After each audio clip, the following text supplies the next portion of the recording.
Let's look at new customer acquisition for e-commerce with Google Analytics, because Google Analytics 4 has its place to help you understand user behavior and interaction. However, as a marketing attribution tool or trying to calculate new customer acquisition metrics, it falls very short. The reason for that starts with the definitions that Google Analytics has chosen to use for what makes a new customer. They don't actually have a concept of that. It requires some GA4 master to go in and prep all the data, create custom dimensions and segments, and then that person has to babysit all the data feed to get something close to new customer acquisition cost. Google Analytics definition of a new user is someone that hasn't visited the site. It has nothing to do with their purchase history. When you see how many new users you might be driving, those are not customers, those are users. So this is a big problem, because to grow your new customer acquisition, you need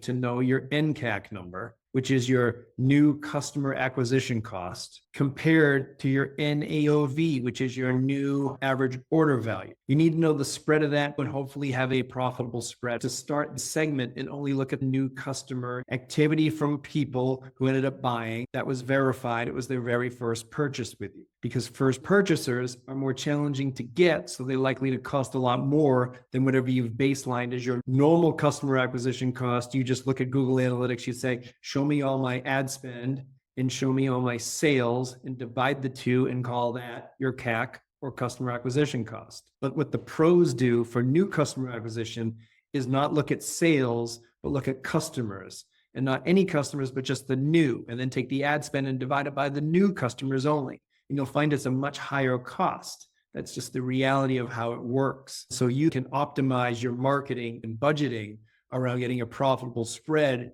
when you have the right NCAC and the right NAOV, and work to optimize that spread first. Google Analytics doesn't have this concept out of the box without a ton of configuration. Then you're stuck for that maintenance and trying to keep that up to date and hope that the custom job that was done for you holds. And then when it doesn't, and you want to triage what's going on or what the issue is, you can't, because it's a black box. For those reasons, Google Analytics 4 is quite challenging when you're trying to use it for mastering customer acquisition.